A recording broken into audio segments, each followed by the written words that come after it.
Assalomu alaykum va rahmatullohi va barakatuhu. Mening ismim Ibrohim Rodrigo.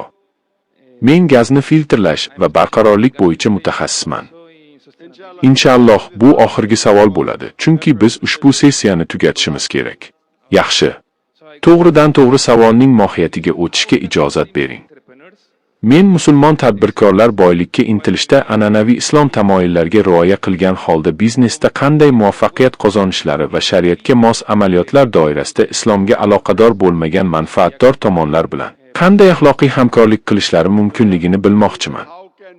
Birodarimiz musulmonlar musulmon bo'lmagan boshqa tadbirkorlar bilan qanday raqobatlashishi mumkinligi haqida savol berdi. U musulmon bo'lmaganlar sudxo'rlik bilan bog'liq ishlar bilan shug'ullanishi mumkinligini aytdi. Musulmonlar esa Qur'onga amal qilishlari kerak. Qur'onda esa sudxo'rlik haromdir. Shunday bo'lsa biz ular bilan qanday qilib raqobatlasha olamiz? Men sizga Qur'onda bayon etilgan foizsiz iqtisodiyot tamoyillari haqida gapirib bermoqchiman. Bu mening mavzuim. Qur'on g'oyalariga asoslangan foizsiz iqtisodiyot deb nomlangan. Ushbu ma'ruzada men Qur'on va hadis tamoyillariga amal qilsangiz, hayotingiz haqiqatdan ham muvaffaqiyatli bo'lishini ko'rsatdim. Bir oddiy tamoyil: Allohni biznes sherigingizga aylantiring. Men Allohni biznes sherigimga aylantirdim. Va boy odamlarga ham shunday maslahat beraman. Siz Allohni o'zingizga sherik qilganingizda, uni kichik sherik qilmay, balki uni katta sherik qilishingiz kerak. To'g'rimi yoki noto'g'rimi? Siz Allohni kichik sherik qilgan bo'lardingizmi, yo'q uni albatta katta sherik qilgan bo'lardingiz. Shunday qilib, men o'g'limga 2 yil oldin u o'z biznesini boshlaganida aytdim. Siz olgan har qanday foydadan kamida 51% Allohga berishingiz kerak. Men faxriyman va men ko'proq beraman. Qancha odam ushbu formulaga amal qilishga tayyor? Qo'lingizni ko'taring. Qancha odam ushbu formulaga amal qilishga tayyor? Qanday foyda olsangiz ham 51% xayriya ishlariga bering. Islom bizni ortiqcha boyligimizni 2,5% zakot to'lashga undaydi.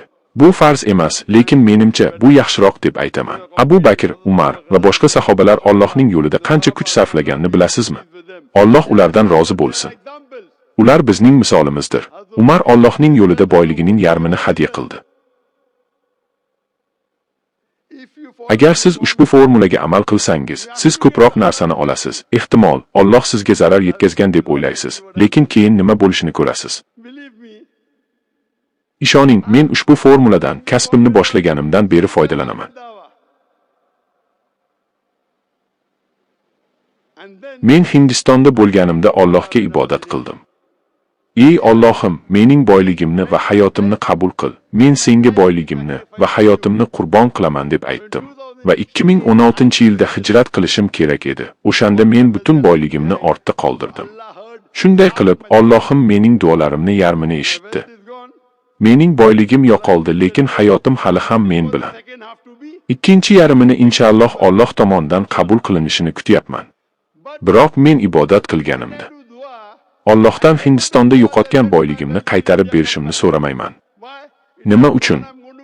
Chunki uning yo'qolishiga qaramay men 700 baravar ko'proq topdim. Al-Baqara surasidagi 261-oyatining 2-bobida Alloh taolo shunday deydi: Agar siz Alloh uchun bitta donni hadya qilsangiz, u sizga mukofot sifatida 700 donadan beradi. 700 marta ko'proq foyda. Bu degani 7000%. Qaysi biznes sizga 7000% foyda beradi?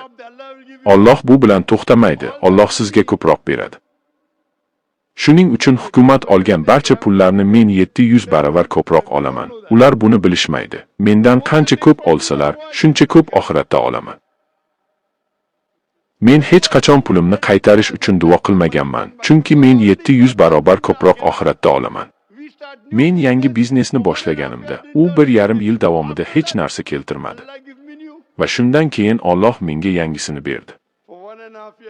1,5 yil davomida men hech narsa topmadim. Shunday qilib, men daromadning 51%ni bera olmadim. Shunga qaramay, alhamdulillah, ko'p odamlar kelib, "Doktor Nayk, nima istaysiz? Siz biz bilan hamkorlik qilsangiz, sizga oyiga 10 mingdan to 100 minggacha to'lashga tayyormiz" deyshadi. Alloh ulardan rozi bo'lsin. Men ularga hech ham xavotir olmang dedim.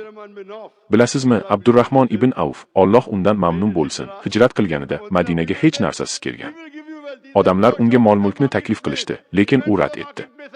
Menga bozorni ko'rsating dedi u va u bozorga bordi va boy bo'lib qaytdi. U tekkan hamma narsa oltinga aylangandek tuyuldi. Men Abdurrahmon ibn Avf emasman, lekin Allohga hamd va sanolar aytsak, biz uning yordamiga doimo ishonishimiz mumkin. Shuning uchun biznesda agar siz Allohga ishonsangiz va tamoyillarga amal qilsangiz, hech kim sizni mag'lub eta olmaydi. Siz ushbu tamoyillarni bilishingiz kerak. Men bir misol keltiraman. Dunyodagi eng boy 10 ta kishini orasida kimlar borligini bilasizmi? Elon Musk, Jeff Bezos. Agar siz ro'yxatni pastga tushirsangiz, yana Albani bo'lishi mumkin. Bill Gates 4-o'rinda. Jeff Bezos 3-o'rin hamda Elon Musk 2-raqamni egallaydi. Siz 1-raqamda kim turishini bilasizmi? Kim 1-raqamda turadi? Bizning sevimli payg'ambarimiz Muhammad sollallohu alayhi va sallam aytishicha, ertalabki namoz paytida sunnatning 2 rakatini, ya'ni bomdodni farzidan oldin 2 rakat namoz o'qigan har bir kishi uchun bu butun dunyo va uning boyliklaridan ko'ra qimmatliroqdir deganlar. Agar siz haqiqiy iymonli bo'lsangiz va bomdodning farzidan oldin sunnatning 2 rakatini o'qiyotgan bo'lsangiz, payg'ambarimiz Muhammad sollallohu alayhi va sallam aytishicha, bu dunyodagi eng qadrli va undagi barcha boyliklardan ko'ra afzalroqdir. Elon Musk butun dunyoga egalik qila olmaydi. Demak, bu bizning iymonimiz.